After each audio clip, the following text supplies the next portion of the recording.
The moment Ellen Winslow stepped off the stagecoach in Cold Creek, Texas, in the spring of 1878, she owned nothing but the dress on her back, a worn leather satchel containing a hairbrush and a photograph, and a desperation so fierce it had burned away every last trace of her pride.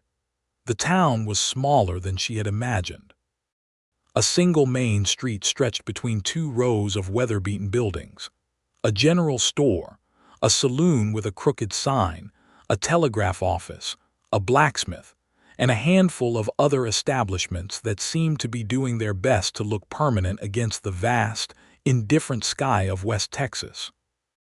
Dust swirled in lazy spirals between the wagon wheels and horse hooves, and the midday sun pressed down on everything like a flat iron on damp cloth. Ellen stood at the edge of the wooden boardwalk, gripping her satchel with both hands, and tried to think clearly. She was 24 years old and recently widowed. Her husband, Thomas Winslow, had died 6 weeks ago in Abilene, a fever that came fast and stayed long, that took him in the space of 10 terrible days. They had been married 3 years, and she had loved him in the honest, steady way she loved the sunrise, the way she loved consistency and goodness. His death had shattered her in ways she was still discovering. Thomas had left behind a handful of debts she had not known about, and when the creditors came knocking in Abilene, they had taken nearly everything. The house, the furniture, even the good china her mother had given her. What remained fit inside the satchel she clutched now. She had written to her cousin in San Antonio, but the letter had been returned unopened. She had tried to find work in Abilene, but positions for women were scarce and competitive, and the ones that existed paid barely enough to cover a cot in a boarding house. When the last of her coins ran dry, she had made a decision. She had heard, through the fragmented gossip of a mercantile where she had gone seeking temporary work, that a rancher in Cold Creek was in need of a cook and housekeeper. The source was an older woman who traveled these roads often, who said the rancher was fair and respected. Ellen had spent the last of her money on a stagecoach ticket. If the rumor turned out to be wrong, she would face that catastrophe when it arrived. The stagecoach driver had already unloaded the other luggage and climbed back up to his bench. He gave her a brief, incurious glance. "You need directions to somewhere, ma'am." "The Bancroft Ranch," Ellen said, and the name felt unfamiliar in her mouth.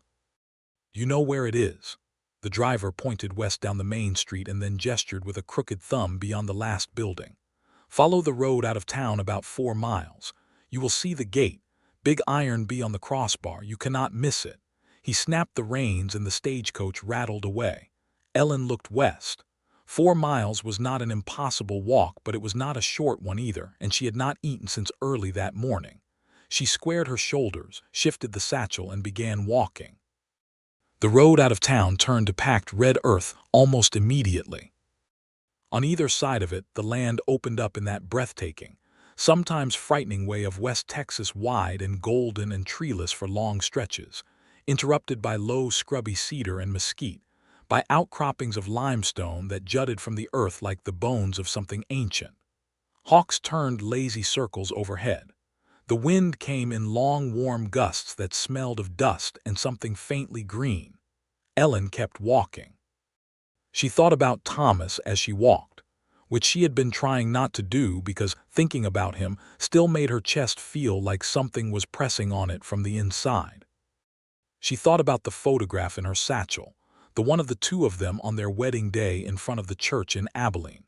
She thought about how he had held her hand during the ceremony, and his hand had been trembling slightly, not from fear but from the sheer weight of the moment, and how that small trembling had made her love him more than almost anything she had ever witnessed. She had allowed herself 3 weeks to grieve properly. 3 weeks of crying until she had nothing left, of lying in bed in the boarding house in Abilene, staring at the ceiling and wondering how a person continued on after losing the person who had been their anchor. Then she had gotten up, washed her face, and begun the business of surviving. Survival looked like this, she thought. Dusty roads and strange places, and knocking on the doors of ranchers she had never met, hoping they needed a cook enough to give her a bed and a meal in exchange for her labor. The iron gate appeared exactly where the stagecoach driver had said it would, just beyond a gentle rise in the road. The B on the crossbar was ornate and solid-looking, and the fence line running away from it on both sides was well-maintained taut wire strung between posts that were sunk deep and true. That told her something, at least. A man who kept his fences in good order was a man who paid attention to things that mattered. The ranch house came into view as she followed the dirt track from the gate. It was larger than she had expected, a two-story structure of limestone and timber, with a wide porch that ran the full length of the front. There were outbuildings beyond it, a barn painted red, several smaller structures she couldn't identify from here, and corrals where horses stood in the afternoon shade, tails switching at flies. The whole place had the look of something built with intention and maintained with care. It was not a wealthy man's showpiece, but it was clearly the home of someone who took pride in what they had built. She was 50 yards from the front porch when a man came around the corner of the barn. He stopped when he saw her, and she stopped when she saw him, and for a moment neither of them spoke. He was tall, well over 6 feet, with dark hair that had gone a little long at the collar, and a jaw that looked like it had been cut from the same limestone as the hills. He wore working clothes, a worn canvas shirt with the sleeves rolled to the elbows, dark trousers, and boots that were the color of old saddle leather. His hat was pushed back slightly on his head, and the late afternoon light caught the angles of his face in a way that made him look momentarily like something from a painting rather than a man standing in a dusty ranch yard. She put his age at around 30, maybe 32. He crossed the yard toward her with the unhurried, purposeful walk of a man accustomed to covering distances on foot and on horseback, and as he came closer, she could see his eyes were a striking shade of gray-green, like sage after rain, and they were regarding her with a mixture of surprise and frank appraisal that was not unkind but was very direct. "Afternoon," he said, and his voice was low and measured. "You are a long way from town." "I walked," Ellen said, which was obvious but which was all she could manage immediately because she was suddenly, intensely aware of how she must look dusty from the road, hair escaping its pins, a little pale from hunger and exertion. "My name is Ellen Winslow. I was told in Abilene that you might be in need of a cook and housekeeper." He studied her for a moment. "Perry Bancroft," he said, and extended his hand. She shook it. His grip was firm without being crushing, and his palm was calloused in the way of a man who used his hands constantly. "The person who told me," she said, pressing ahead before her nerve could fail her, "was a woman at a mercantile in Abilene. She travels the region regularly, and she said you had posted a notice of some kind." "I put a notice at the telegraph office in town," he said, 6 weeks ago. I had given up on anyone responding to it." He looked at her satchel, then back at her face. His expression was difficult to read, but it was not unfriendly. "Where are you coming from?" "Abilene," she said. "I am recently widowed. I have some experience managing a household. I can cook, clean, do laundry, keep records if needed. I am a hard worker, Mr. Bancroft. I would like to offer to work for my room and board." He was quiet for a moment. The wind moved through the yard and lifted a strand of hair across her cheek, and she reached up to push it back, waiting. "Mrs. Winslow," he said slowly, "I appreciate you making that long walk from town, and I am sorry for your loss, but I am afraid there is another arrangement I prefer." Ellen felt her heart drop somewhere near her boots. She had spent the last of her money on a stagecoach ticket, and she had no plan beyond this door. She kept her expression very still and waited for him to explain. "The arrangement where I pay you a wage," Perry Bancroft said, and the corner of his mouth moved in something that was not quite a smile but was close to one. "Working for room and board alone is not something I am willing to offer to anyone I employ. You will have a room, your meals, and $3 a week on top of that, which is the rate I would pay anyone." He paused. "Provided you can actually cook." Ellen felt something loosen in her chest. $3 a week was not a fortune, but it was honest, and it was more than she had expected. She lifted her chin. "I can cook," she said, "better than most." He studied her for another beat and then he nodded. "Come inside," he said. "I will show you the kitchen and we will see." The kitchen was large and well equipped by the standards of a working ranch: a good cast iron cook stove, a proper larder, shelves of dry goods, strings of dried chilies hanging from the ceiling beams. There was a round table near the window where the light came in clean and gold in the late afternoon. Ellen moved through the space with practiced eyes, opening the larder, assessing what was available, thinking quickly. "How many people are you feeding?" she asked. "6 ranch hands at the bunkhouse, and myself," Perry said. He was leaning against the doorframe with his arms crossed, watching her look through his kitchen with an expression she couldn't quite categorize. "The previous cook left in March. I have been managing since then." "Managing," Ellen said, and glanced at the pot on the stove that held something that looked like it had started life as beans, and had since become something she preferred not to name. "I see." The corner of his mouth moved again, and this time it was definitely closer to a smile. "I am a better cowboy than I am a cook, Mrs. Winslow." She set her satchel on the floor in the corner and rolled up her sleeves. She made supper that night from what was available in the larder: a venison stew with dried beans and onions, and the last of a store of dried chilies, thick cornbread baked in the cast iron skillet, and strong coffee. She had no butter for the cornbread, and she had to improvise with the proportions. But when she sent the food out to the bunkhouse with Perry and came back to set the kitchen table for him, she was quietly satisfied with the result. He came back from the bunkhouse and sat at the kitchen table, and she put a bowl in front of him and waited, not entirely sure why she cared what he thought of her cooking, only knowing that she did. He tasted the stew. He was quiet for a moment. Then he looked up at her. "You are hired, Mrs. Winslow," he said. "The room at the top of the stairs on the left is yours." She sat down across from him because her legs were suddenly tired and because he gestured for her to do so, and she ate her own bowl of stew while he ate his, and they did not talk much, but the silence between them was not uncomfortable. It was the silence of two people who were each still figuring out what they were to each other. After supper, he showed her the room. It was small and plain: a narrow bed with a good quilt, a washstand, a chest of drawers, a window that looked out toward the barn. It was clean and it was private, and it was the first room that was truly hers in 6 weeks. And when he pulled the door closed and she was alone in it, she sat on the edge of the bed and let out a long, slow breath that she felt like she had been holding since Thomas died. She did not cry. She was too tired for that. She put the photograph of Thomas on top of the chest of drawers, looked at it for a moment, told him quietly that she was all right, and went asleep. She rose before dawn. She had always been an early riser, and it seemed even more natural here, where the light came in thin and pale, and the roosters in the yard began their insistence on the day before the sun had committed to rising.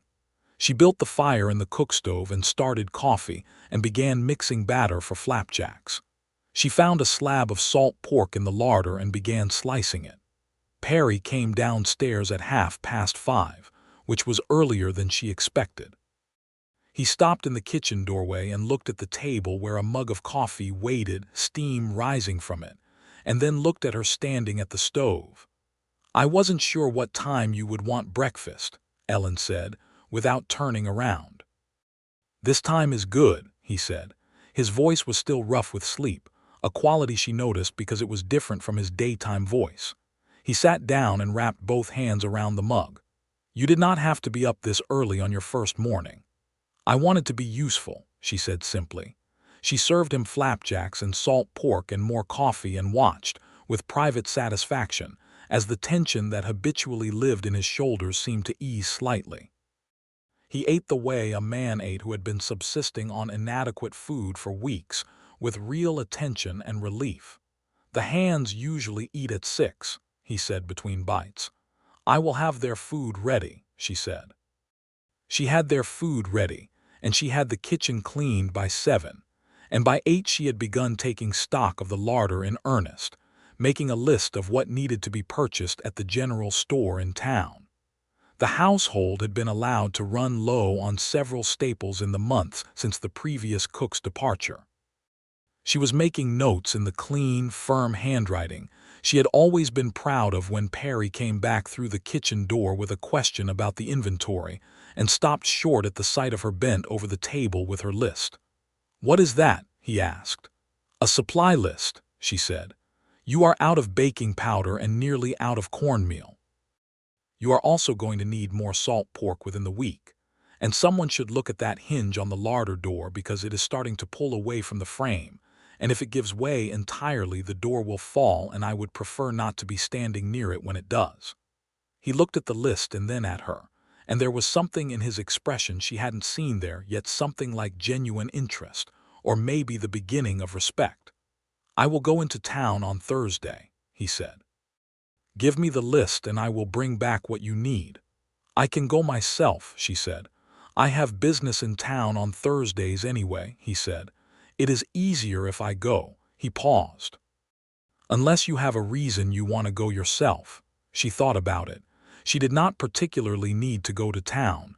She simply had not wanted to feel like she was giving up her independence along with everything else. "All right," she said. "You can take the list."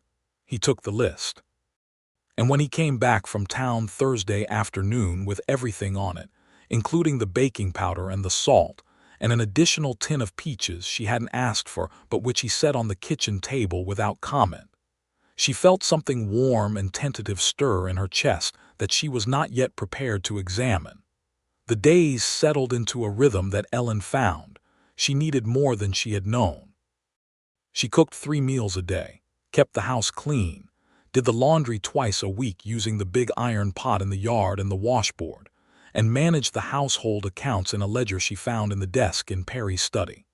He had asked her if she was willing to take on that last task and she had agreed, and it turned out his accounts were reasonably well kept, but had a tendency toward imprecision that annoyed her organized nature. She corrected several months of entries with quiet satisfaction. The ranch hands were a varied group.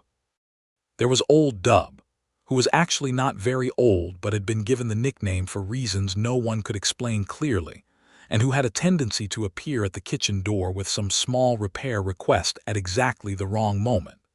There was a young man named Carlos who was maybe 20, and who had come up from Mexico 3 years ago, and who spoke English well but sometimes reverted to Spanish when he was happy or surprised, which Ellen found charming. There were 2 brothers from Tennessee named Walt and George Pratt who argued about everything from the best way to shoe a horse to what constituted a proper evening meal, and who settled their arguments by asking Ellen to arbitrate, which she did with diplomatic care. And there was a quiet man named Harlan who didn't say much, but who always brought in a bucket of fresh water for the kitchen in the morning without being asked, which she appreciated more than she said. Perry himself was something she was still working to understand. He was a private man, not cold but contained, with a tendency to express things through action rather than words. She would come out to the yard in the morning and find that someone had restacked the woodpile because it had been leaning, and she would know it had been Perry without having to ask because none of the hands had been nearby, and it was the kind of attention to small detail that she had come to associate with him. He had also, quietly and without any fuss, repaired the hinge on the larder door the same day she mentioned it. She learned his history in pieces, the way you learned anything about a private man, in fragments dropped casually during meals, or in questions he answered briefly but honestly. His father had built this ranch in 1859, before the war changed everything. Perry had been 16 when the war started. He had come back afterward to help rebuild what the years of neglect had damaged, and when his father died of a heart ailment in 1873, Perry had taken it on alone. He had never married. He did not offer an explanation for that, and she did not ask for one. He in turn learned her history in the same way. She told him about Abilene, about Thomas, about the fever and the debts and the long, hard months of trying to figure out what to do. He listened without interrupting, which she appreciated, and when she finished he said, "I am sorry. That is a great deal to deal with alone. Not more than that, but what he said was sincere and she felt it. It was at the end of her third week that something shifted. She had been baking bread, proper yeast bread that required attention and patience, something she had not had the resources to make since Thomas died. She was up to her elbows in dough when Perry came in from a long day in the field, and she was so absorbed in what she was doing that she didn't hear him come in. She only realized he was in the kitchen when the light changed slightly, and she looked up to find him leaning in the doorway watching her with an expression she had not seen on his face before. It was not intrusive, his watching. It was the expression of someone who has seen something unexpected and beautiful and is trying to understand it. She looked at him and he didn't look away, which meant she didn't look away either, and for the space of 3 or 4 heartbeats they were just looking at each other in the warm golden kitchen that smelled of bread and wood smoke. "Supper will be another hour," she said finally, because she had to say something. "I know," he said. "I'm not in a hurry." He got his own cup of coffee and sat at the kitchen table, and they talked while she worked, which they had done before but which felt different now in a way she could not name precisely. He talked about the cattle he was moving next week, about a fence line on the South Range that needed attention, about a horse that had gone lame. She talked about the bread, about a letter she was thinking of writing to a friend in Kansas, about a recipe for apple butter she wanted to try if the orchards in the region were having a good year. It was ordinary conversation, and it was also something else, something warmer and more particular, and she thought that possibly he felt it too because he stayed at the kitchen table far longer than he needed to. The bread came out beautifully. She cut him the first thick slice and spread it with a little of the honey she had found in the larder, and when he ate it his expression was so openly appreciative that she laughed, which surprised both of them. She hadn't laughed in months. The sound of it startled her and then it didn't, and then Perry smiled, a real, full smile that transformed his face entirely and made her heart do something unexpected. "You laugh like you mean it," he said. "Most things worth doing are worth meaning," she said, and then wasn't sure what she meant by that and turned back to the stove. In the weeks that followed there was a period of what Ellen later thought of privately as careful circling, the way you might circle something you wanted to approach but weren't yet sure was safe. They found reasons to talk that had nothing to do with practical matters. He told her about a section of the creek that ran through the eastern edge of the property, where in the early morning the herons came to stand in the shallows. She told him about the garden she had kept in Abilene, about the tomatoes she'd grown, and the argument she'd had with a neighbor about the fence between their properties. He invited her to ride with him on a Sunday afternoon when the weekly work was light. She hadn't ridden in 2 years, and she said so, and he said that didn't matter. He had a gentle mare named Copper who would not give her any trouble. They rode out toward the eastern section of the property, where the creek cut through the land in a long silver curve, and she saw the herons he had described, 3 of them, standing perfectly still in the shallows, gray and patient and prehistoric-looking. The light on the water was extraordinary, the kind of light that seemed designed to make a person feel something. "It is beautiful," she said softly. "Yes," Perry said, and she had the distinct sense he was not looking at the herons. She did not look at him to check. She kept her eyes on the water and let the moment be what it was. The trouble arrived on a Thursday morning in June, in the form of a man named Garrett Holt. Ellen was hanging laundry when the rider came up the road from town. He was a thick-set man in an expensive hat, maybe 45 years old, with the confident bearing of someone accustomed to having things his own way. He didn't come to the front door. He rode directly to where Perry was in the near corral working with a young horse, which told Ellen something about his relationship to the concept of courtesy. She could not hear what they said, but she could see the shape of it from across the yard.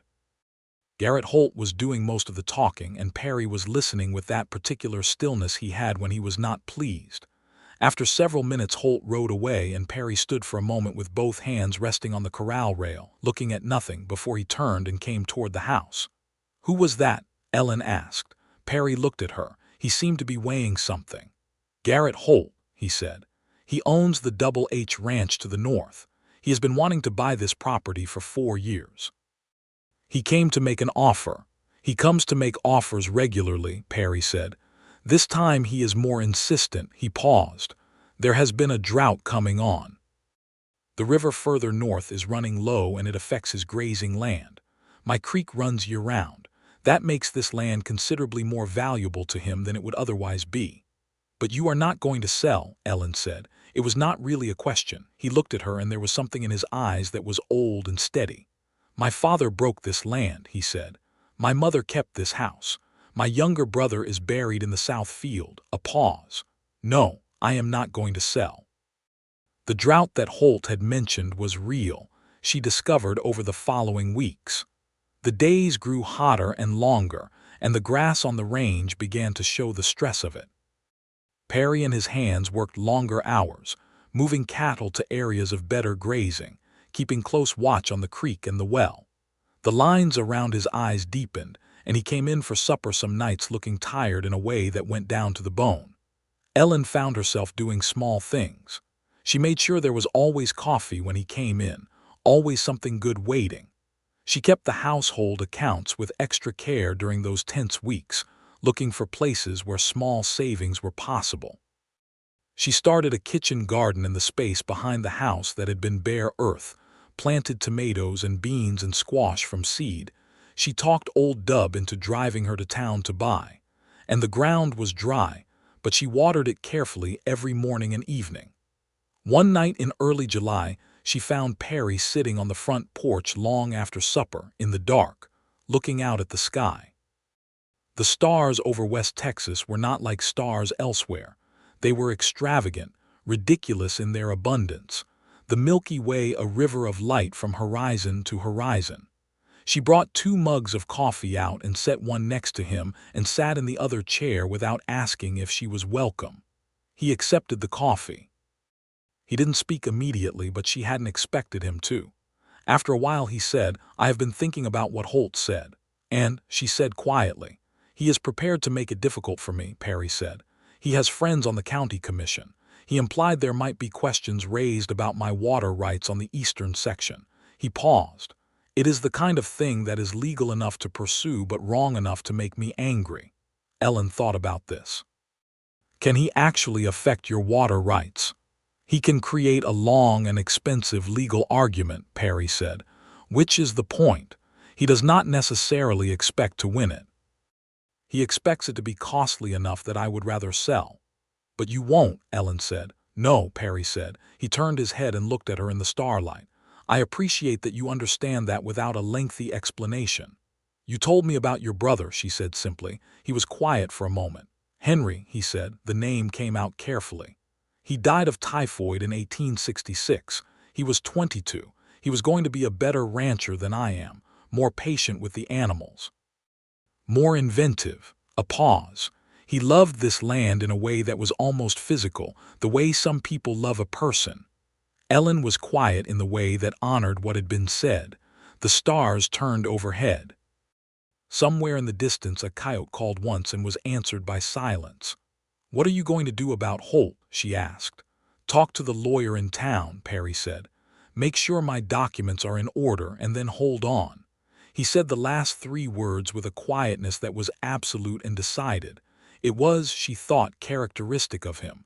He did not rage and he did not despair. He held on. She found herself thinking about that quality in him later, lying in her room in the dark, looking at the ceiling. She had begun to think about Perry Bancroft more than she thought was strictly appropriate, which alarmed her somewhat and interested her considerably. She had not thought she would feel this particular sort of awareness again for a long time, if ever. It felt disloyal to Thomas, at first, a sharp, complicated guilt.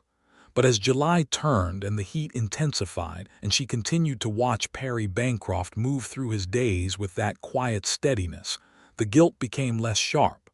Thomas had loved her enough to want her to be happy. She knew that with certainty. He had told her so, not once but many times, in the way he said things directly and without equivocation. She was not ready to call what she felt for Perry love, but she was willing to admit it was something real. In late July, Garrett Holt made his move. It was a Saturday morning. Ellen had driven into town in the buckboard with Old Dub to collect the week's supplies, and when they came back to the ranch in the early afternoon, they found a strange horse in the yard, and two men she didn't recognize standing near the barn door talking to Perry. His posture was the studied stillness of someone maintaining control with considerable effort. The two men turned out to be a county surveyor and a man from the county commission, there to begin a formal review of the water rights boundaries on the eastern section of the Bancroft property. It was, they said pleasantly, a routine procedure. The documents had been filed that morning. "It is not routine," Perry said when the men had ridden away. His voice was even but his jaw was tight. Holt had this filed the moment he had enough commissioners in his pocket. Ellen stood in the yard with her hands clasped and thought fast. "Did you say your documents are in order?" "Yes, but a formal review means weeks of process, possibly months. It means the lawyer will need to be involved on a sustained basis. It means money." He pulled off his hat and ran a hand through his hair. "It also means uncertainty, which is what Holt is counting on. Uncertainty is corrosive. Is there someone on the county commission who might be sympathetic, someone who doesn't owe Holt a favor?" Perry looked at her with something that moved between surprise and attention. "Possibly. Judge Emmett Parrish has been on the commission for decades. He is not anyone's creature. If he were willing to expedite the review rather than let it drag out, it would limit the damage considerably." "Do you know him well?" "I know him in the way you know a man in a small town," Perry said. "Reasonably well. Could you speak to him directly?" "Not about influencing the review, that would be inappropriate, but about the speed of the process." Perry was looking at her with that expression she had first seen in the kitchen the night she made bread. "You think in straight lines," he said. "I think in practical lines," she said, "which are not always straight but are usually the shortest distance between 2 points." He almost smiled. "I will ride into town Monday and speak to the judge." He paused. "Ellen." He had never called her by her first name before. She registered it the way you register a change in the weather through the skin, through some interior sense that monitors such things. "Yes," she said. "Thank you," he said, and his voice was direct and warm in the way that meant he really meant it. She nodded and went inside and stood for a moment in the kitchen with her hands pressed flat on the table, trying to settle herself. Perry spoke to Judge Parrish on Monday. Parrish, who was 70 years old, who had been watching Garrett Holt operate in this county for 2 decades, and who had the measured contempt of a genuinely just man for those who abused process, agreed that the review should be expedited. He could not guarantee the outcome, but he could guarantee it would be resolved quickly rather than dragged out into the fall and winter. He scheduled the formal review for the following Wednesday. The week leading up to the review was tense. Perry spent hours with his lawyer, a steady, meticulous man named Aldous Webb who had an office above the general store and who appeared to know where every document pertaining to the Bancroft water rights had been filed since 1859. Ellen kept the household running as normally as she could, which she understood was its own form of support. On Tuesday evening, she made an exceptional supper, roasted chicken with potatoes, and a dried apple pie that required more effort than it looked. And when Perry came in from another long session, with the lawyer she had the table set and the food waiting. He sat down and looked at the table and then at her, and something crossed his face that was quiet and private. "You did not have to do this," he said. "I know," she said. She sat across from him. "Eat, Perry, tomorrow will take care of itself." He ate. They talked about other things, about Carlos having learned to bake bread from watching her, which she found touching, about Old Dub's claim that he could predict the weather by the behavior of the barn cats, which she found dubious, about a book she had found on the parlor shelf and had been reading in the evenings, a battered copy of David Copperfield that someone had carried a long way. She told him her favorite passage, and he told her he had not read the book but that he might, and she said she would leave it somewhere he could find it when she finished. The review on Wednesday went in Perry's favor. The water rights on the eastern section were confirmed as valid and undisputed, the original documents upheld. The challenge from Holt's direction ruled procedurally insufficient. Webb came back to the ranch in the late afternoon with the news, and Perry shook the lawyer's hand with a warmth that was genuine. After Webb left, Perry came into the kitchen where Ellen was starting supper preparation and stood in the doorway in the way he had. "It is settled," he said. She put down what she was doing and turned to look at him. The relief in his face was enormous and carefully controlled, as most of his expressions were, but she saw it. "I am glad," she said, and she meant it fiercely. He crossed the kitchen in 3 steps, and before she fully registered what was happening, he had taken both her hands in his. His hands were warm, and she was very aware of their size and their calluses and the certainty in his grip. He looked at her for a moment with those gray-green eyes that said everything he had not yet said in words, and she looked back at him and did not look away. "I need to tell you something," he said. "All right," she said. "I have been trying to determine the appropriate time to say this," he said. "There is probably not a perfectly appropriate time, so I am going to say it now." He took a breath. "You have become essential to this place, Ellen, not just to the kitchen or the household, to the whole of it." A pause. "You have become essential to me, and I am aware that you have lost a great deal recently and that I am perhaps saying this before you are ready to hear it, but I would rather say it imperfectly than not say it at all." Ellen's chest was doing something complicated. She looked at his face, the honest, contained, serious face of a man who did not say things he did not mean, and she thought about Thomas, who would have recognized in this man something good and would have, she was certain of this, approved. "You are not saying it before I am ready," she said. "I am only surprised that you are the one saying it first." He looked at her sharply. "Were you going to say it?" "I was thinking about it," she said honestly. Something shifted in his face, a warmth she had not seen in its full form before, something that started in his eyes and moved through his entire expression, and made him look younger and more vulnerable and more himself all at once. He lifted one of her hands and pressed it between both of his. "I am not a man who rushes things," he said.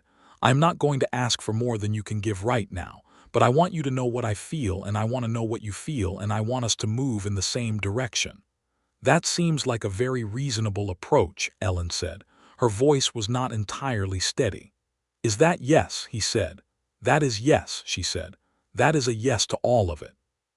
He smiled then, that full, transforming smile, and he kept her hands in his, and they stood in the kitchen in the late afternoon light, and it was nothing dramatic, nothing spectacular, just 2 people agreeing to begin something real. He courted her with the same characteristic thoughtfulness with which he did everything else. He was not a man who courted with grand gestures, but the small ones accumulated into something that felt like being genuinely known and genuinely valued, which was, Ellen thought, better than grand gestures in almost every way. He began to set aside the Sunday afternoon rides as a regular thing rather than an occasional one. They rode the property together, and he told her the history of various sections of it, where his father had first built the original smaller house, where his mother had planted a peach orchard that had not survived but whose ghost could be seen in the remnant of an old fence line. He showed her the section of the creek where the water ran over white limestone and made a shallow pool that caught the light in the early morning and turned it into something precious. She told him she wanted to come here early one morning before the world was fully awake, and he said he would bring her. He did, 3 days later before sunrise. They rode out in the dark and arrived at the creek just as the sky in the east was beginning to consider the idea of light, and they sat on the limestone bank and watched the day come in. The herons appeared exactly as they always did. The light moved across the water. At some point, without particular intention, she leaned her head against his shoulder and he put his arm around her, and they stayed like that while the sun rose. He did not attempt to kiss her for some time, which she later found characteristic and somewhat endearing. He was precise about pacing, about not pushing past what had been established. When it finally happened, it was on a September evening on the front porch, after a particularly long day, after the hands were in the bunkhouse and the house was quiet. They had been sitting in the porch chairs talking about nothing of consequence, and then he had said her name, just her name, and she had turned to look at him, and he had leaned across the small space between the chairs and kissed her. It was gentle and deliberate and brief, and when he pulled back he was watching her face with a careful attentiveness. "All right," he said. "Very much so," she said. "Do it again." He laughed and obliged. She stopped feeling guilty about Thomas then, or rather she stopped feeling the sharp edge of the guilt. What she felt instead was gratitude, grateful that she had loved Thomas and that he had loved her, grateful that loss had not destroyed her capacity for this, grateful that of all the places she could have landed when her life came apart, she had landed in a dusty ranch yard in Cold Creek, Texas, in front of a man who took her seriously. The kitchen garden she had planted in July had come in well despite the drought. By September she had more tomatoes than she could use in cooking, and she spent 2 days making preserves, lining the larder shelf with jars of deep red brightness. Perry came in to get something and stopped to look at the shelf. "You did this," he said. "The plants did most of it," she said. "You planted them," he said, "in ground that was baked solid." He looked at the jars and then at her with that expression she had learned to love, the one that was warm and specific and entirely directed at her. "You make things flourish, Ellen." She felt the words settle somewhere deep in her chest where she stored things that mattered. October came, and with it a letter. She found it in the mail that Perry brought back from town on a Thursday, a letter addressed to her, in handwriting she did not immediately recognize. She turned it over and saw the return address, a woman named Marjorie Culpepper in San Antonio. She opened it at the kitchen table. It was from her cousin Frances, who was apparently now living with this Marjorie Culpepper, explained through a long and complicated story in the letter about a falling out with a husband and a subsequent period of upheaval. Frances had been trying to find Ellen since learning of Thomas's death. She had sent letters to Abilene that were apparently never forwarded. She was concerned and hoping Ellen was safe and well. Ellen sat at the table and felt the odd specific tenderness you feel when something you had given up on comes back to you. Frances. They had been close as children, less so as adults only because of geography. She wrote back immediately, a long letter that told her cousin everything about the debts, about the stagecoach to Cold Creek, about the Bancroft ranch, and about Perry. She was not entirely sure how she phrased that last part, but when she reread it she found she had been quite clear. She showed Perry the letter from Frances and the letter she had written back. He read both carefully. When he finished reading the one she had written, he looked up at her with quiet attentiveness. "You described me as a man who makes it easy to trust," he said. "You do," she said. "I am glad," he said, and held her gaze steadily. It was in November, on a clear and cold afternoon when the light lay thin and bright across the dry grass, that Perry asked her to marry him. He had thought about it carefully, which she could tell because everything he did that mattered he thought about carefully. He had also, she discovered later, written a letter to what remained of her family finding Frances's address from the letter Ellen had shown him, to ask permission in the formal way the time required, even though Ellen was a grown woman and required no one's permission but her own. Frances had written back with such evident enthusiasm that the letter was actually slightly incoherent with it. He asked her on the front porch in the November afternoon, standing rather than sitting, which meant he had planned it. He said her name first and then took her hands and then said what he had to say, which was that he loved her and that he wanted to spend the rest of his life with her, and that he was asking her to be his wife, and that if she needed more time he would wait, but that he did not want to wait if he did not have to. Ellen looked at him, at this man who had hired her when she came to his door with nothing, who paid her a fair wage and fixed the larder hinge and showed her the herons at the creek and held her hands in the kitchen the The water rights were confirmed and kissed her on the porch with the gentleness of someone who understood the weight of what they were doing, and she thought that life had been extraordinarily strange and often painful and occasionally, unexpectedly, magnificent. "Yes," she said. "Yes, Perry. I will marry you."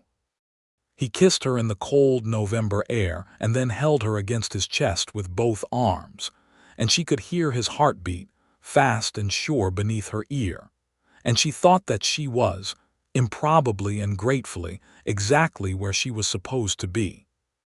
They were married in Cold Creek in December of 1878, in a small ceremony at the church on the main street that was attended by Judge Parrish, Aldous Webb, the 5 ranch hands, a few families from neighboring properties who had come to know Ellen through the months she had been at the ranch, and Francis, who had come all the way from San Antonio on a 2-day journey, and who cried so extensively through the ceremony that Carlos quietly provided her with his handkerchief, and she kept it. Ellen wore a dress of deep blue wool that Perry had quietly arranged to have made by the seamstress in town, insisting it was a wedding gift, and that he refused to hear any argument about it. She had argued anyway briefly, and then accepted it because it was beautiful, and because she understood that for Perry, providing things to the people he loved was how he spoke a language he found difficult to speak in other forms. She carried a small bunch of dried winter flowers tied with a ribbon, which had been old Dub's idea, carried out with surprisingly fine taste for a man who claimed to have none. When the minister said the words and Perry slid the ring onto her finger, a simple gold band that had belonged to his mother, which he had offered her carefully, making clear she could refuse it for a different ring if she preferred, and which she had accepted with both hands and something that felt like reverence. She felt the ceremony of it in her bones, the rightness of it, the way good things, when they finally arrived completely. Perry said his vows in the measured, direct way he said everything that mattered, looking at her face and not at the minister, and when he got to the end of them, his voice was not entirely steady, and she found that deeply and specifically wonderful. She said her vows clearly, looking back at him, and she meant every word of them in the way you mean things when they have been tested by difficulty. They had a wedding supper at the ranch that Ellen had specified she would cook herself, which had led to a prolonged argument with Perry about whether the bride should be cooking at her own wedding reception, which she won by pointing out that she enjoyed it, and that he was welcome to help, which he did, standing at the kitchen table cutting bread, and somehow managing to look like a man who had been doing that his whole life, rather than a man who had been eating undercooked beans for months before she arrived. Frances stayed for a week. She was warm and funny and sharp in the way of people who had been through difficulty and come out knowing themselves better. She and Perry regarded each other with mutual careful inspection for the first day, and then settled into genuine liking by the second, which Ellen had hoped for but had not been entirely certain of. Frances told Perry at supper on the 3rd day that he seemed like the kind of man who knew how to be good over time rather than just on occasion, which was her highest compliment, delivered in the way she delivered all opinions, directly and without hedging. "I try to be," Perry said, which was the only kind of response that was appropriate and which he delivered without irony. Frances left on a January morning when the air was cold and bright, with promises to visit in the spring and a determination to settle more permanently in San Antonio now that the situation there had stabilized. She and Ellen stood in the yard and embraced for a long time, and Ellen felt the specific sweetness of connection restored, a thread that had been lost picked back up and rewoven. She had not mentioned to Frances the full extent of what the year since Thomas's death had cost her. But she thought Frances knew, in the way people who love you know things you haven't fully said. The winter was quiet in the way of West Texas winters, not as harsh as what Ellen had experienced further north, but cold enough to stay close to the fire in the evenings and to make the warm kitchen a constant refuge. Perry had a habit of reading in the evenings, and now she read beside him, sometimes aloud to each other, working their way through the David Copperfield that had been on the parlor shelf, and then through several others that Aldous Webb lent them from his surprisingly good personal library. Garrett Holt had withdrawn from the county water rights challenge without comment, which was what men like Holt did when legal avenues failed them. They retreated silently to wait for the next opportunity. Perry kept his fences and his documents in order and did not worry about Holt unduly, which was the appropriate response. The ranch had a good winter. The cattle came through well. Perry had made some careful decisions about the herd composition that paid off, and by February he was talking cautiously about expanding the south pasture, which would require the hands to clear some brush and extend the fence line, but which would meaningfully increase the carrying capacity of the grazing land. Ellen found herself thinking, in the deep quiet of those winter evenings, about what the future looked like. She thought about it the way you think about something you are choosing to walk toward rather than something that is happening to you, which was a feeling she had not had since Thomas died and which she valued intensely. She told Perry in March that she thought she was expecting. She told him in the kitchen, which was where they told each other most things, because the kitchen had become the true center of the house in the way that kitchens in good homes always do. She told him quietly, watching his face, wanting to see the moment he understood.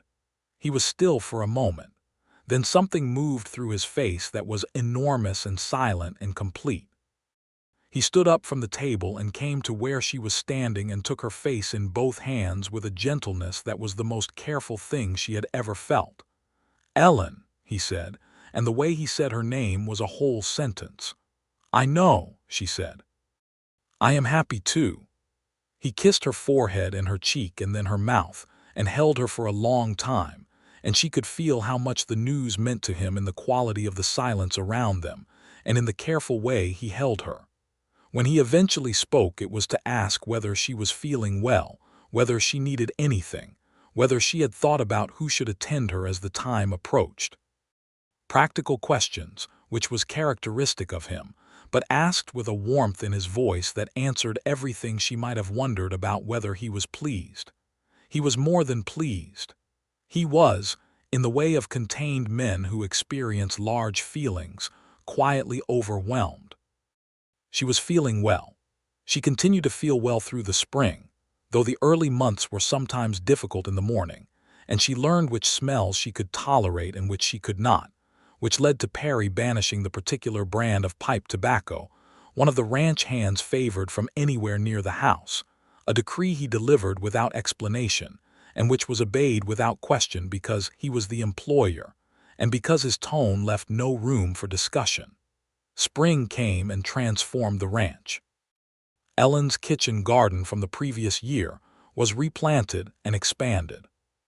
She added herbs along the south wall, rosemary and sage and thyme, that she pressed Carlos into helping her establish because he turned out to have a genuine talent for growing things, which she had suspected since she noticed how carefully he handled the seedlings she started on the kitchen windowsill. The peach orchard his mother had planted, the remnant Perry had showed her, she asked him about restoring. He said he had thought about it but had never prioritized it. She said she thought it should be prioritized, and he looked at the old fence line with its ghost of memory and agreed. They planted 10 young peach trees in April in the location where the original orchard had been. It was too early to see if they would take, but the planting itself felt like something, like marking an intention. The drought had ended over the winter, as droughts eventually do, and the spring brought good rains. The creek ran high and clear, the grass on the range came in green and thick, and the whole of the land seemed to be exhaling with relief. Perry was quieter in the way of a man whose tension has been released and who is processing the relief of it. He smiled more in these weeks, which she noticed and loved. In the evenings on the front porch, they would sit together, and sometimes they would talk, and sometimes they would simply exist in the same space, which was its own form of intimacy, the kind that developed between people who had learned to trust each other's silences. He began to talk more about his brother Henry in these months. She thought it was because the future now had a shape to it that made the past easier to hold. He told her about Henry's humor, which had apparently been sharp and quick in contrast to Perry's more measured nature. He told her about the two of them as boys learning to ride, and about the winter their father had been ill and they had run the ranch between them for 3 months before their father recovered. He told her these things in the evenings, and she listened the way she always listened to him, with her full attention, without offering easy comfort or changing the subject, just receiving what he chose to share. She told him in return about her own history in more depth than she had offered before, about her childhood in Missouri, about her father who had been a schoolteacher and who had given her the reading habit and the careful handwriting, about the way her family had come apart gradually after her father's death when she was 17, scattered by circumstance and financial pressure, about meeting Thomas in Abilene and recognizing in him a steadiness that she needed and that he genuinely had. "You have a gift for recognizing steadiness in people," Perry said, one evening when she had been telling him about Thomas. "I chose you, didn't I?" she said. He looked at her with quiet warmth. "I chose you first," he said. "You did," she agreed. "When you said there was another arrangement you preferred, when you insisted on a proper wage. Any decent employer would have done the same," he said. "Any decent employer," she said, "but not every employer, and it mattered." She looked at him. "It told me what kind of man you were before I knew anything else about you." He was quiet for a moment. "What kind of man is that?" "The kind who understands that fair is not a favor," she said. "It is just right." He took her hand in both of his and held it, which was enough. Their son was born in October of 1879, on a Tuesday that came in cool and blue-skied, the kind of day that makes Texas look like it was specifically designed by someone with an eye for beauty. He arrived with considerable vocal energy, which the midwife, a capable woman named Mrs. Haverson, who had delivered half the children in the county, declared was an excellent sign. Perry had stayed close to the house all day, nominally engaged in paperwork, but actually sitting at the kitchen table being completely unable to work, which Carlos and old Dub observed through the window with expressions of fond amusement. When Mrs. Haverson came downstairs and told him he could go up, he took the stairs with a speed that was at odds with his habitual measured pace. Ellen was propped against the pillows in their room, tired and flushed and deeply content, with the baby in her arms. Perry came to the bed and sat beside her and looked at his son with an expression she had never seen on his face before and knew she would carry with her for the rest of her life. It was not the controlled expression of a man managing his feelings. It was completely open, entirely unguarded, the face of someone struck by something so large that the usual defenses simply couldn't hold. "He is remarkable," Perry said, in a voice that was barely above a whisper. "He is very loud," Ellen said, which was also true. Perry laughed, that full laugh that she had first heard months ago in this house, and that she still loved precisely because it came from a man who did not laugh without meaning it. He reached out and very carefully touched his son's hand, which curled instinctively around his finger with that miniature certainty that newborns have, and Perry's entire face changed again in a way that made Ellen's eyes sting. "What shall we call him?" Perry asked. They had discussed names but had not settled. Ellen looked at the baby and then at Perry. "Henry," she said. "If you want to." Perry looked at her. The name hung between them with its weight of love and loss and continuity. "Henry," Perry said quietly, trying the name on the child. The baby made a small sound. "Yes," Perry said. "Henry." Henry Thomas Bancroft. The middle name was Ellen's addition, which Perry accepted without hesitation, and with a warmth that told her he understood exactly why she had offered it. Young Henry was a loud and vigorous baby who grew into a loud and vigorous toddler with his father's gray-green eyes and his mother's determined expression. He was fascinated by the horses from a very early age, which Perry encouraged with the careful, patient attentiveness he brought to everything he cared about. He was walking by 11 months and running by 13, and consistently found in places he had no business being, which kept Ellen and the ranch hands in a state of alert affection. Carlos had over the years become something between an employee and a member of the family. He had learned to bake properly from watching Ellen over months and had taken over some of the bread and pastry making, which freed her time and which he did beautifully. He was also extraordinary with Henry, who adored him with the specific devotion children give to the adults who take them seriously. Frances came to visit in the spring of 1880, as promised, and stayed for 3 weeks. She and Perry had settled into an easy, respectful warmth that pleased Ellen enormously. Frances held Henry for long stretches and told him elaborate stories that he couldn't yet fully understand, but that he listened to with great concentration. And she and Ellen sat up late some evenings the way they had as girls, talking about everything and nothing, recovering the lost years between them in the way that good relationships can sometimes do. Frances had settled happily in San Antonio. She had found work as a schoolteacher, which suited her, and was in the early stages of a correspondence with a man she had met at church, who she described with carefully maintained neutrality that did not fool Ellen for 1 second. Ellen told her to stop being careful and describe him honestly, and Frances did, at considerable length, and Ellen thought he sounded like exactly what her cousin needed. The peach orchard by the spring of 1880 had established itself. 10 young trees with their roots in the limestone-rich soil, properly watered through the summer, had made it through their first winter and were beginning their second year with genuine commitment. They would not bear fruit for another 2 or 3 years, but the trees were alive and growing and the orchard was real, which was what mattered. Perry had taken Ellen there in the early spring to look at them, standing in the space his mother had first planted decades ago, and he had put his arm around her and she had leaned against him and they had looked at the young trees in the morning light. "Your mother would be glad," Ellen said. "I believe she would," Perry said. He paused. "I think she would have liked you considerably." "I think I would have liked her," Ellen said. "She raised you. That tells me something." He turned and kissed her temple, which was something he did often and which she never tired of. The south pasture expansion that Perry had talked about the previous winter had been completed by 2 men hired specifically for the brush clearing and fence work, and by the fall of 1880, the additional grazing land was in use. The ranch was in the best financial shape it had been in Perry's tenure, which he reported to Ellen over the ledger one evening in October with a satisfaction that was quiet and genuine.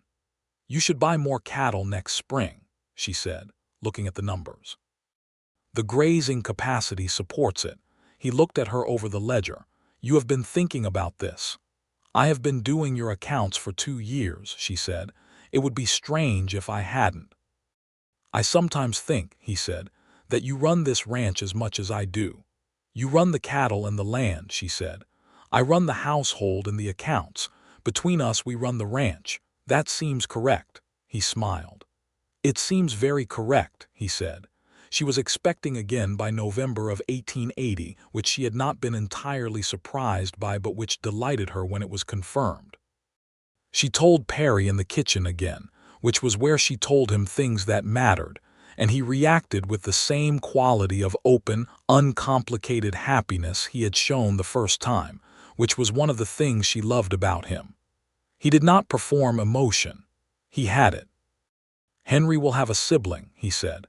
"Henry will be extremely authoritative about it," she said. Perry laughed. "He gets that from you." "He absolutely does not," she said, with the dignity of someone who knows they are slightly wrong but is choosing not to concede. Their second child arrived in July of 1881. A daughter this time, with dark hair like her father's and her mother's precise brown eyes, and a disposition that from the very beginning was different from Henry's, more observational, more watchful, with a tendency to look at things very carefully before committing to an opinion about them, which struck Ellen as characteristic of the Bancroft side of things.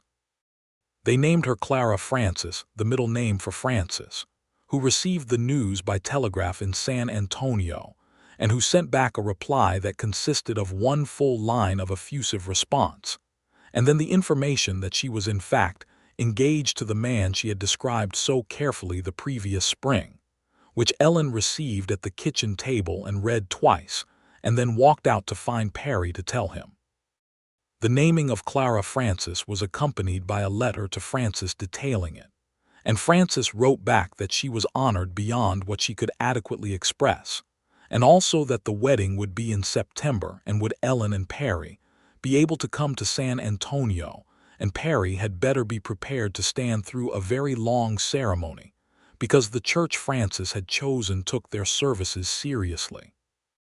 They went to San Antonio in September, which was the first real journey Ellen had made since arriving in Cold Creek. Henry, who was almost 2, was passed between various willing arms throughout the trip and took the whole experience as entirely normal, because, for a child raised in the easy communal warmth of a working ranch, being handled by many different people was simply the condition of daily life. Frances was married in a long and beautiful ceremony in a stone church in San Antonio, and the man she married was indeed exactly what his description had suggested: steady, warm, with a humor that matched Frances's own. Ellen and Perry sat in the church, and Ellen held Clara and Perry held Henry with the practiced ease of a man who had been handling a small, determined person for 22 months, and they watched Frances marry, and Ellen felt the fullness of the moment in a way that was almost painful. After the ceremony, in the low golden light of the September afternoon outside the church, Perry found her standing slightly apart from the general celebration, looking at nothing in particular. "Are you all right?" he asked quietly. "I am thinking about how much has happened in 3 years," she said. He came to stand beside her. Henry had been successfully transferred to the bride's new husband, who was clearly a man comfortable with children. Clara was asleep against Ellen's shoulder. Perry put his arm around Ellen and she leaned into him. "3 years ago I stepped off a stagecoach in Cold Creek with nothing," she said, "with less than nothing because I had obligations I couldn't meet." "You had yourself," Perry said, "which turned out to be considerable." She looked up at him. "I knocked on your door and offered to work for my room and board," she said. "And I said there was another arrangement I preferred," he said. "A wage," she said. "Eventually," he said, and there was something in his voice, a warmth and a humor that was its own form of tenderness. "Although I will admit that at the time I meant the wage." "And later," she said. He looked at her with those gray-green eyes that she had been looking into for 3 years and that still, reliably and consistently, moved something in her chest. "Later," he said, "I meant the other thing." She put her free hand on his chest over his heart, which was something she did and which he always received by covering her hand with his. He did it now. "I know," she said. "I knew before you said it." "You know most things before I say them," he said. "Not all things," she said. "You still surprise me." "Good," he said simply, and kissed her there in the September afternoon in San Antonio, with Clara asleep on her shoulder and the sound of the wedding reception behind them, and the whole of the rest of their life spreading out ahead of them like good grazing land after rain, open and possible and richly, abundantly theirs. They returned to Cold Creek in October, and the ranch was exactly as they had left it, which was exactly right.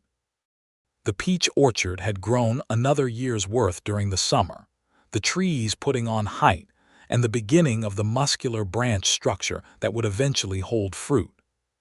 Carlos had managed everything during the 10 days they were away with a competence that Perry acknowledged with a wage increase that autumn, which Carlos received with dignity and privately with tremendous satisfaction, as he had been working toward that number for a year.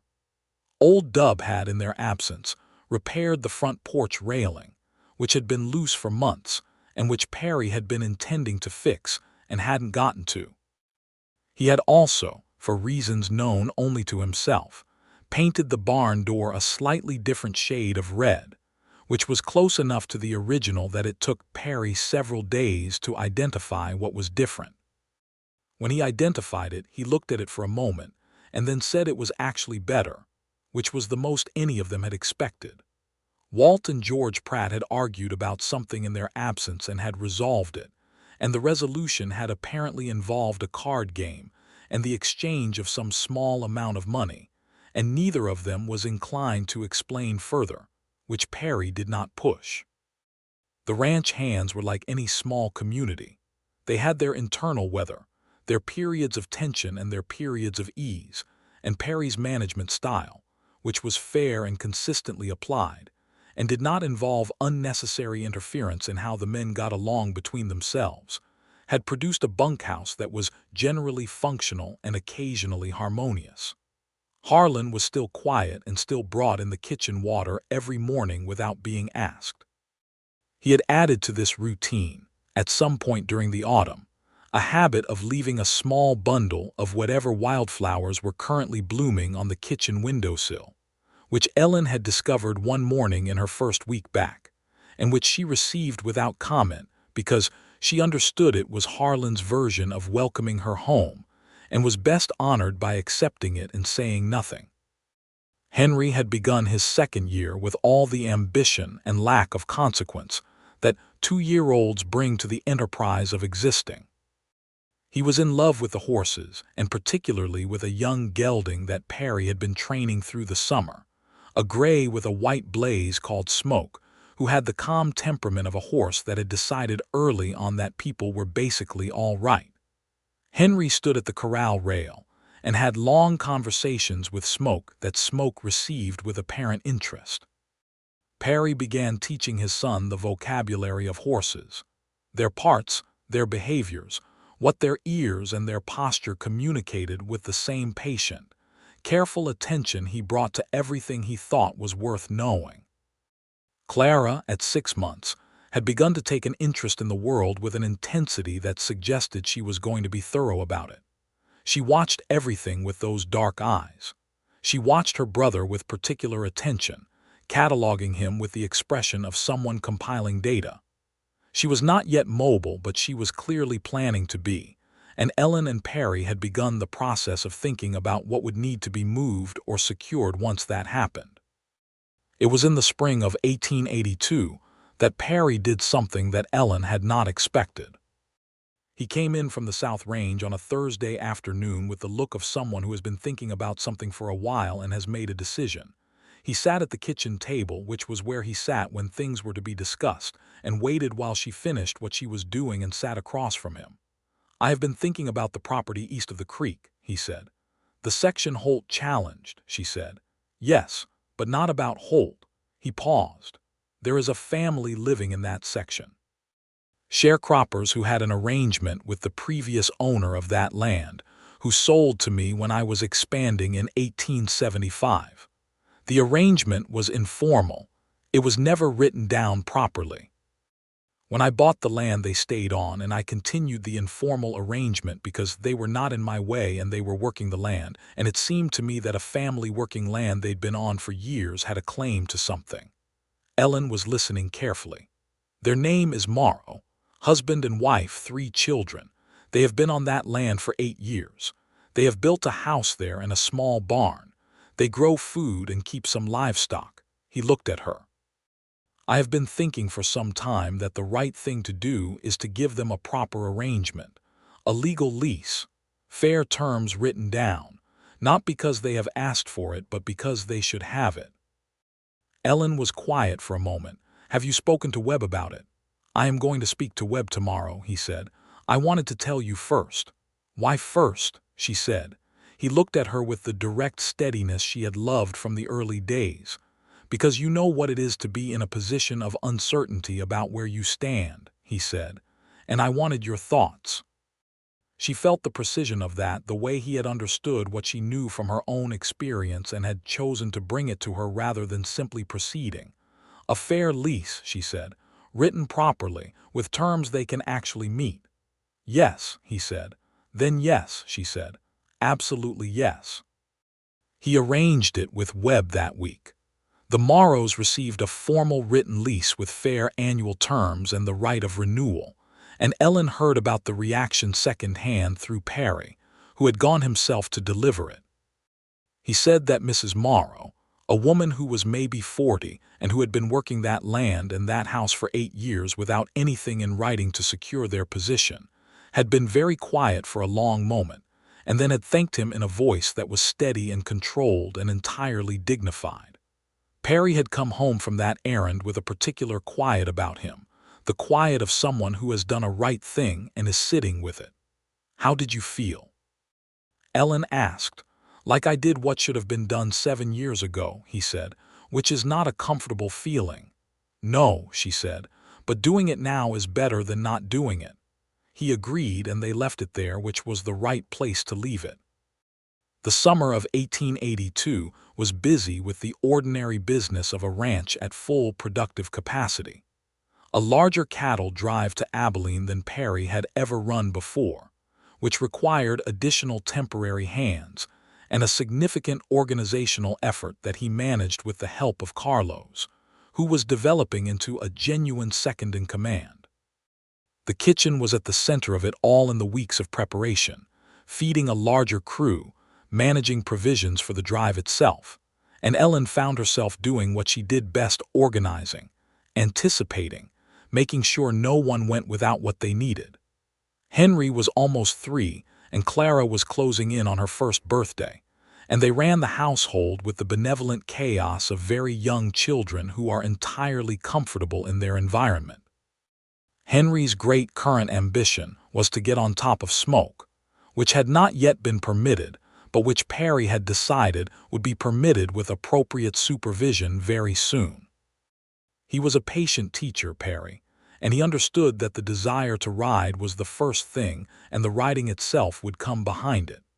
Clara walked at 11 months, which everyone agreed was slightly ahead of schedule and thoroughly characteristic. She walked with great determination and without much concern for what was in her path, which meant she had to be watched constantly and which she seemed to find amusing. Her vocabulary at a year consisted of approximately 8 words deployed with considerable precision. Mama, Papa, no more, hen for Henry, dog for the ranch dog, an old hound named Biscuit, that, and water. She used them sparingly and effectively, which Perry said was a sign of good judgment. Ellen's 30th birthday came in August of 1882, which she had not expected Perry to mark because she had not made a point of it. He marked it anyway. He arranged for Mrs. Haverson to come and watch the children for an afternoon and evening, and he rode with Ellen back to the creek where they had watched the herons, where he had laid out a supper in the shade of the bank, food he had organized from the kitchen without her knowledge, which she suspected had involved Carlos, and a bottle of wine that Aldous Webb had provided from his private cellar. They sat at the creek in the late afternoon and ate and talked and watched the water, and the herons came exactly as they always did, and the light turned golden and then amber, and then the first stars appeared, and Perry told her that 30 years had produced the most remarkable person he had ever known, which she received in the way she received things that meant a great deal, quietly, with complete attention, and with the knowledge that he meant every word precisely.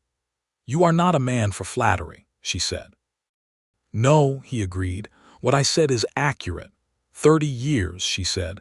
"When I was 24, I thought I understood what my life was going to look like. And now," he said. She looked at the water and the herons and the darkening sky, and then at the man beside her, and she thought about everything she had been given and everything she had worked for, and everything she had lost and everything that had come after the losing, and she said, "Now I think life is better at imagining itself than we are." He took her hand and held it as the stars came out in their extravagance over West Texas, and they sat there together in the easy, total comfort of people who have built something real and who know it. By the fall of 1882, the peach orchard bore its first significant fruit. Not a large crop, the trees were only 3 years established, but genuine peaches, round and golden and fragrant, enough to fill several baskets. Ellen made preserves and a pie and stood in the orchard on a September morning with a peach in her hand, warm from the sun, and thought about Perry's mother who had planted the first trees, and about what it meant that the orchard was here again, re-established in the same ground. She was making the preserves in the kitchen when Perry came in and sat at the table, and the kitchen smelled of peaches and summer and the wood smoke of the stove, and she turned to look at him, and he was watching her in the way he sometimes watched her, with that particular quality of attention that made her feel genuinely seen. "What are you thinking?" she asked. "I am thinking," he said, "that the first day you walked up that road from the gate, I was not expecting anything. And then I was expecting something, and I did not know how to name it. And then I knew exactly what it was, and I spent a considerable amount of time determining the right moment to say it." He paused. "I am thinking that I was right to wait and right to speak and right about all of it." "That is a lot of being right," she said. "It is my most substantial run of being right," he agreed. She crossed the kitchen and bent and kissed him at the table, which she did because she wanted to and because the kitchen was hers and his, and because 3 years of marriage had made the vocabulary of small affections the most natural language she knew. He caught her hand as she straightened and held it. "Ellen," he said. "Yes," she said. "I love you," he said, which he said regularly and which landed every time with its full weight because he was not a man who said things without meaning them. "I love you," she said, "completely." The afternoon light came through the kitchen window in the way it had come through on the evening she first made bread in this house, when he had been leaning in the doorway watching her, and she had not yet understood what she was beginning. It came through the same window, at the same angle, touching the same surfaces, and it was different now in the way that familiar things become different when they are layered with meaning, not because the light had changed, but because everything that existed in it had. Harlan's wildflowers were on the windowsill. The preserves were cooling on the shelf. Clara's voice could be heard from the yard where she was conducting an extremely earnest conversation with Biscuit. Henry was somewhere near the corrals, probably explaining something important to Smoke. Perry was at the table with her hand in his and the afternoon around them, and the years ahead of them like the open Texas land, wide and real, and full of everything that was still to come. The winters at the ranch had a quality she had grown to love, a drawing-in, a tending of the internal life, long evenings by the fire and early nights, and the specific peace of a household at rest. She had not known, when she walked 4 miles through the heat and dust of that May afternoon in 1878 and knocked on a stranger's door with nothing to offer but her willingness to work, that she was walking toward the most complete version of herself. But that was how it went with good things. You didn't see them from a distance. You found them one step at a time, and only from the inside did you understand what you had walked into. The orchard bloomed the following spring. All 10 trees, white blossoms opening in the March light, fragrant and improbable and entirely real. Ellen walked through them in the morning with Henry, who was 3 and intensely interested in the bees. Clara watched from Perry's arms, already reaching toward the flowers with both hands, and the absolute conviction that she could have whatever she focused on. Perry looked at Ellen across the orchard with his son beside him and his daughter reaching for the blossoms and the white flowers opening around them, and she looked back at him with everything she had not known how to want, and had learned to want and had been given. And the morning was clear, and the land was good, and the life they had built together was exactly what it was supposed to be, their own, entirely, hard-won and cherished and daily renewed. She smiled at him, and he smiled back, and the orchard bloomed around them like a kept promise.